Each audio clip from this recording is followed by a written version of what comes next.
ଜୟ ମା ବିରଜା। କାଲି ଆମେ ପହଞ୍ଚି ଯାଇଥିଲୁ ମା ବିରଜାଙ୍କ ଦର୍ଶନ ପାଇଁ। ଆମେ ବାହାରୁ ବିରଜା ମାଙ୍କର ଯେଉଁ ପଦାରେ ଯେଉଁ ତୋରଣ ହେଇଛି ତାକୁ ଫଟୋ ଉଠେଇ ଦେଇକି ଭିଡ଼ିଓ କରିଦେଇକି ଆମେ ସବୁ ଦେଖାଉଛୁ। ଆମେ ମନ୍ଦିର ଭିତରକୁ ଏଣ୍ଟ୍ରି କଲୁ। ମନ୍ଦିର ଭିତରେ ଏଣ୍ଟ୍ରି କରିକି ମା ବିରଜା ମନ୍ଦିର ଦର୍ଶନ କଲୁ। ଦର୍ଶନ କରିକି ଭିତରକୁ ଯାଉଥିଲୁ। ଏଇ ଫାଷ୍ଟ ଗେଟ୍ ପାଖରେ ଆମକୁ ପୁରା ପ୍ରବଳ ଜାମ୍ ହେଇଗଲା। ସେଇଠୁ ଆମେ ଭିତରକୁ ଯାଇପାରିଲୁ ନାହିଁ। ଭିତରକୁ ଯଦି ନ ଯାଇପାରିଲୁ ଆମେ ତ ଭିତରେ କେମିତି ବସିବୁ, ଅପେକ୍ଷା କଲୁ। ତାପରେ ଭିତରେ ପଶିଲୁ କିଛି ସମୟ ପରେ। ତାର ମାଆଙ୍କ ଦର୍ଶନ ପାଇଁ ଯେତେ ଯାହା ହେଲେ ଯାଇଛୁ ମାନେ ମାଆଙ୍କ ଦର୍ଶନ ନ କରିକି ଆଉ ପଳେଇ ଆସିବୁ କି?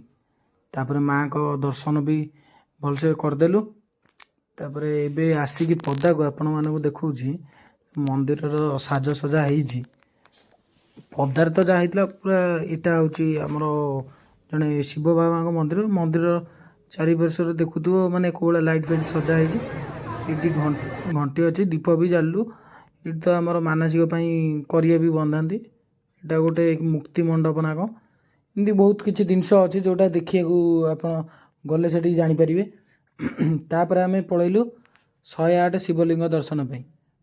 ରାମେଶ୍ୱର ବହୁତ କିଛି ମାନେ ଅଛି। ଆମେ ମାନେ ସବୁ ଆପଣ ଯାଇକି ଦେଖିଲେ ଭଲ ହେବ, ବେଟର୍ ହେବ।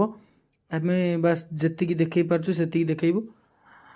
ଆଉ ସବୁ ମନ୍ଦିର ସବୁ ମାନେ ଏଠାରୁ ଯେଟା ମାନେ ମୁଁ ବି ଏତେ ଶିବ ମନ୍ଦିର ଯାଇଛି କିନ୍ତୁ ଏତେ ନାଁ ଜାଣିନଥିଲି।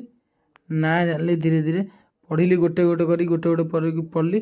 ତାପରେ ଏପଟରେ ଆଉ ଭିତରେ ଟାଇମ୍ ନଥିଲା, ସେଥିପାଇଁ ଭିଡ଼ିଓ କରିକି ପଳେଇ ଆଇଲି। ଏପଟରେ ବି ଶିବଲିଙ୍ଗ ଦର୍ଶନ କରିକି ଏଇଠି ଭୋଗ ଫୋଗ କିଣନ୍ତି। ଏପଟେ ଆସିକି ଦେଖିବେ ପୁରୀ ମନ୍ଦିର।